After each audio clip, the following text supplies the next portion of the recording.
እኔ ስሜ ናትናኤል ዳዊት ይባላል። እኔ ስሜ ሰላም ዳዊት ይባላል። እኛ የአዳነች ኩምሳ ልጆች ስንሆን አዳነች ኩምሳ በቀን 6 በአራተኛ ወርና 2018 ከቤት ለስራ እንደወጣች በሰው እጅ ተገድላ እንደሞተች እናውቃለን። እናታችንን ገድሎ የጠፋው ሰው እስከዛ ድረስ በሕግ ቁጥጥር ስር ስለዋለ የኢትዮጵያ ሕዝብና መንግስት በሕግ ቁጥጥር ስር ሰውየው በሕግ ቁጥጥር ስር እንዲውል ድምጽ እንድትሆኑ በኦሮሚያ ክልል ሰሜን ሸዋ ዞን ሰንዳፋ ከተማ ሰኞ ምሽት በጾታዊ ጥቃት ጉዳይ የተገደለችው እናት በበርካቶች ዘንድ ጉዳዩ ሀዘንና ቁጣን መቀስቀሱ ይታወሳል። ይህንንም ተከትሎ በጉዳዩ ላይ በርካታ ሀሳብን እያነሱ የሚገኝ ሲሆን ልጆቿም ግድያዋን በተመለከተ አዲስ መረጃን ይፋ ማድረጋቸው ደግሞ የበርካቶችን ትኩረት የሳበ ሆኗል። ይቺ የልጆች እናት በአሰቃቂ ሁኔታ ተገድላ የመገኘቷ ነገር ለምንና እንዴት የሚሉ ጥያቄዎችን ያስነሳ ሲሆን ጾታዊ ጥቃት እንደደረሰባትም ነው የተረጋገጠው። ይህንኑ ተከትሎም የዚህችው ሴት ልጆች የሆኑት በርከት ያሉ መረጃዎችን በቪዲዮም ጭምር ይፋ አድርገዋል። ጉራማይሌ ሚዲያም ይህንኑ ጉዳይ መነሻ አድርጋ ልጆቿ ምን አሉ፣ እቺ ሴት በምንና እንዴት ተገደለች የሚለውን እውነታ በዝርዝር ለእናንተ ለውድ ቤተሰቦቿ ልታደርሰው ወዳለችና ለቻናላችን እንግዳ የሆናችሁ ቻናላችንን ሰብስክራይብ በማድረግና የደወል ምልክቱን በመጫን እንድትወዳጁን እንዲሁም መረጃው በርካቶች ጋር እንዲደርስ ሼርና ላይክ በማድረግ ቪዲዮን እንድትጀምሩ እየጠየቅን ነው። በእለቱ ልታደምጡት ይገባል ያልነውንና በኦሮሚያ ክልል ሰሜን ሸዋ ዞን የተገደለችውን እንስትና የተፈጸመባትን ጥቃት ወደ ተመለከተው ዝርዝር መረጃችን አለፍን። እስከ ፍጻሜያችን ድረስ የተለመደው አብሮነታችሁ ከኛ ጋር ይሁን። በኦሮሚያ ክልል ሰሜን ሸዋ ዞን ሰንዳፋ ከተማ ሰኞ ምሽት በጾታዊ ጥቃት የተገደለችው እናት ጉዳይ በበርካቶች ዘንድ ሀዘንና ቁጣን ቀስቅሷል። የሰንዳፋ ከተማ ነዋሪዋ አዳነች ኩምሳ የተባለችው ሟች ከሰንዳፋ በቅርብ ርቀት ላይ በሚገኘው የኢትዮጵያ ንግድ ባንክ አለልቱ ቅርንጫፍ ሰራተኛም እንደነበረች ታሪኳ ያስረዳል። ሰኞ ታህሳስ 6 ቀን 2018 ዓ.ም ማምሻውን በሰንዳፋ መፈጸሙ የተነገረለት የዚህ አሰቃቂ ግድያ ተጠርጣሪ እስካሁን ድረስ በፖሊስ ቁጥጥር ስር አለመዋሉ ደግሞ ጉዳዩን ትኩረት እንዲስብ አድርጎታል። በሰንዳፋ ከተማ እየኖሩ ወደ አለልቱ ከተማ ተመላልሰው በኢትዮጵያ ንግድ ባንክ ሰራተኛ የነበሩት አለምነሽ ኩምሳ የተባሉት ሟች ለብቻቸው ሆነው ሁለት ልጆቻቸውን በማሳደግ ላይ እንደነበሩም ከቤተሰቦቻቸውና ከባለስልጣናቱ ያገኘነው መረጃ ያመላክታል። ይህንኑ ጉዳይ አስመልክተው አስተያየታቸውን ለጉራማይሌ የሰጡት የሟች ታላቅ ወንድም አቶ ካሳሁን ኩምሳ አሰቃቂ ያሉትን የጉድያውን ጉዳይ መፈጸም እንዲህ ሲሉ አብራርተውታል። ጸጋዬ አሳልፎ የሚባል ተጠርጣሪ ከዚህ በፊት ሟች በምታገለግልበት የኢትዮጵያ ንግድ ባንክ አለልቱ ቅርንጫፍ ከተዋወቃት በኋላ ለጾታዊ ግንኙነት ለመቅረብ ሲፈልግ ሟች ልጆች እንዳሏትና ጥያቄውን መቀበል እንደማትችል ስታስረዳ በጣሙንም ሲያስቸግራት እንደነበር ይናገራሉ። ከሁለት ልጆቿ ጋር ለብቻዋ ከቤተሰብ ተነጥላ ህይወትን የምትገፋው አዳነች ይህንኑ ለፖሊስ ጓደኛዋ ብታስረዳም ባሳለፍነው ሰኞ ከአዲስ አበባ ስልጠና ወስዳ ስትመለስ ተጠርጣሪው በመንገድ ላይ በመጠበቅ አስገድዶ እራት ካልበላሽ ይላታል። ተገዳ ምግብ ቤት የገባቸው አዳነችም ራቱንም ሳትበላ ሮጣ ልታመልጥ ስትል ተጠርጣሪው ተከታትሏት በጥይት ከገደላት በኋላ ቱቦ ውስጥ ጥሏት ማምለጡን ወንድሟ ካሳሁን ተናግሯል። በሰዓቱም የጥይት ድምጽ ሰምተው የወጡ የአካባቢው ማህበረሰብ አባላት የሆነውን ባለመረዳታቸው አስክሬኗም ከተጣለበት በጅብ ተበልቶ በማግስቱ የተወሰነ የሰውነት ቁርጥራጭና ልብሶቿ ተገኝተው በፖሊስ ለምርመራ ወደ አዲስ አበባ ቅዱስ ጳውሎስ ሆስፒታል መላኩንም አብራርተዋል። ቀብሯም ለይስሙላ ተፈጸመ በማለት በተሰበረም ልብ ጭምር ተሞልተው በሐዘን አስተያየታቸውንም ሰጥተዋል። የ15 ዓመት ወንድና የ13 ዓመት ሴት ልጅ ሁለት ልጆችን በማሳደግ ላይ የነበረችን እናት በመግደል የተጠረጠረው ግለሰብ እስካሁን ድረስ በፖሊስ እየተፈለገ ነው በማለት የሟች ወንድም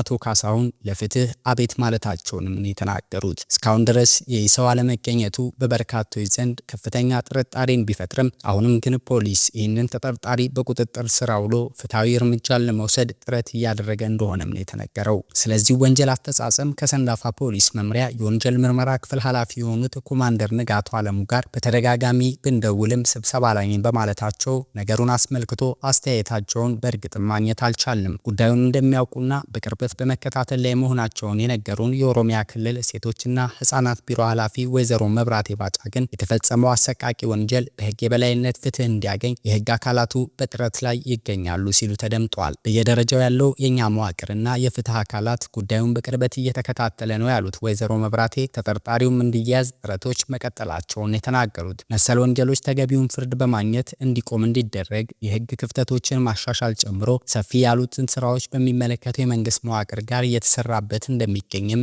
እኚሁ ባለስልጣን አብራርተዋል። የግድያውን መፈጸም ተከትሎ በርካቶች በማህበራዊ ሚዲያ ላይ ተቃውሟቸውን በማሰማት ከተፈጸመው አሰቃቂ ግድያ ጋር የሚመጣጠን ፍትህ እንዲሰፍንም እየጣሩ ነው። ይህ በእንዲህ እንዳለ ነው እንግዲህ የዚቹ የሟች ልጆች የሆኑት በማህበራዊ ሚዲያ ገጻቸው ላይ ወጥተው እናታችን በሰው እጅ ነው በአሰቃቂ ሁኔታ የተገደለችው፣ ፍትህ ካለ ፍትህ ይሰጠን ሲሉ እየተደመጡት። ከቅርብ ጊዜያቶች ወዲህ በሀገራችን በተደጋጋሚ ጊዜ በሴቶች ላይ የሚፈጸም ጥቃት እየተበራከተ መምጣቱን ተከትሎ ማህበራዊ ሚዲያው ላይ ተደጋጋሚ ዘመቻዎች ቢወሰዱም ነገር ግን እንደ አገር ምንም አይነት እርምጃ ለመወሰዱን ተከትሎ ጥቃቶች ተጠናክረው ቀጠሉ እንጂ አልተሻሻሉም የሚሉ አካላቶች ለዚህ እህታችን ህይወት እልፈት ዋነኛ ምክንያቱም የህግ ስርዓቱ መላላት ነው ሲሉ ይደመጣሉ። በእርግጥም በሴት እህቶቻችን ላይ መሰል ጥቃቶች በተደጋጋሚ ጊዜ በተለያዩ አካባቢዎች ሲፈጸሙ መመልከት ከጀመረን ሰነባብተናል። ነገር ግን የሚወሰደው ፍትሃዊ እርምጃ እምብዛም አመርቂ ያለመሆኑን ተከትሎ ህግ በግለሰቦቹ ላይ የሚወስደው እርምጃ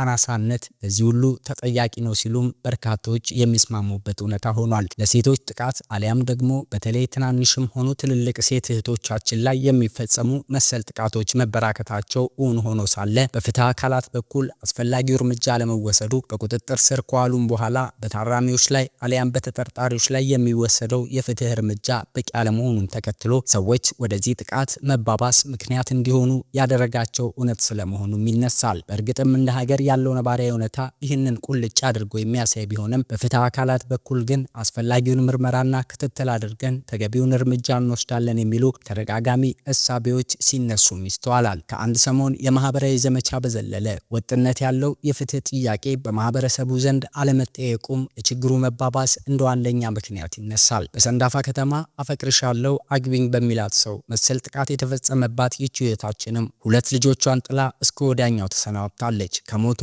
አሟሟቱም እንዲሉ በጥይት ተገላ አስክሬኗን ግማሹን ጅብ በልቶት ተቆራርጣ የመቀበሯ ነገርም የብዙሃኑን ልብ የሰበረ ሆኗል። ለዚህም ነው በተደጋጋሚ ጊዜ ፍትህ በግፍ እየተጨቆኑና እየተበደሉ ላሉ እህቶቻችንና ሴት ወገኖቻችን እያልን መጮህን ያበዛ ነው። ነገር ግን አሁንም ይህ ግለሰብ በቁጥጥር ስር ውሎ አስፈላጊው እርምጃ ካልተወሰደ በቀር በቀጣይም መሰል ችግሮችንና አሰቃቂ ድርጊቶችን መመልከታችንና መስማታችን እንደማይቀር እሙን ነውና የሚመለከተው የመንግስት ባለድርሻ አካልም ሆነ የፍትህ አካላቶች ተረባርበው ይህንን አሰቃቂ ግድያ በዚህ ሴት ላይ የፈጸመ ግለሰብ በቁጥጥር ስር አውለው ተገቢውን እርምጃ በመውሰድ ለህዝቡም ይፋ ማድረግ አለባቸው። በእርግጥም ልጆቿ በእንባም ጭምር ተሞልተው ስለ እናትየው አገዳደል ያነሱት ሀሳብ ፍትህ ካለ ይህንን እርምጃ በመውሰድ የልጆቿንም እንባ ሊያብስ ይገባል የሚለውን ጉዳይ እንድናነሳ የሚያደርግ ነውና ሁላችንም በጉዳዩ ላይ ተረባርበን አስፈላጊው እርምጃ በዚሁ ሰው ላይ እንዲወሰድ እናድርግ የሚለውን ደግሞ ጉራማይሌ ሚዲያ አጽንኦት ልትሰጥበት ትወዳለች። እኔ ስሜ ናትናኤል ዳዊት ይባላል። እኔ ስሜ ሰላም ዳዊት ይባላል። እኛ የአዳነች ኩምሳ ልጆች ስንሆን አዳነች ኩምሳ በቀን 6 በ4ኛ ወርና 2018 ከቤት ለስራ እንደወጣች በሰው እጅ ተገድላ እንደሞተች እናውቃለን። እናታችንን ገድሎ የጠፋው ሰው እስከዛ ድረስ በህግ ቁጥጥር ስር ስለዋለ የኢትዮጵያ ህዝብና መንግስት በህግ ቁጥጥር ስር ሰውየው በህግ ቁጥጥር ስር እንዲውል ድምጽ እንድትሆኑ እናንተስ በዚህ ጉዳይ ላይ ሐሳብ አስተያየታችሁ ምንድነው? ያላችሁን ሐሳብ አስተያየት ኮሜንት ላይ አስቀምጡልን። መረጃው ለበርካቶች እንዲደርስና ፍትህ የተነጠቀው ይህ ቤተሰብም ፍትህ እንዲያገኝ የበኩላችንን አስተዋጽኦ ለማበርከት ቪዲዮን ላይክ እና ሼር በማድረግ ብዙሃኑ ጋር ይደርስ ዘንድ ሁላችንም የበኩላችንን አስተዋጽኦ እንወጣ ማለትንም እንወዳለን። በሌሎች መሰል ትኩስ አዳዲስና ወቅታዊ የሆኑ ሀገራዊ መረጃዎችና ዝርዝር መሰናዶዎች በድጋሚ እስክንገናኝ ድረስም ለጉራማይሌ ሚዲያ ዩቲዩብ ቻናላችንን እንግዳ ይሆናችሁ ቻናላችንን ሰብስክራይብ በማድረግና የደወል ምልክቱን በመጫን እንድትወዳጁን በአክብሮት እየጠየቅን ተሰናበትን። ሰላም ለሀገራችን፣ ሰላም ለህዝቦቿ ይሁን። ፈጣሪ እግዚአብሔር ኢትዮጵያንና ህዝቧን ይባርክ። ለሟች እህታችንም ፈጣሪ ነፍሷን በአጸደ ገነት ያኑር። ፍትህ ተረጋግጦና የፍትህ አካላት አስፈላጊውን እርምጃ ወስደው ተገቢ ግዴታቸውን የሚወጡበት ጊዜ ያድርግልን እያልን ተሰናበትን። ሰላም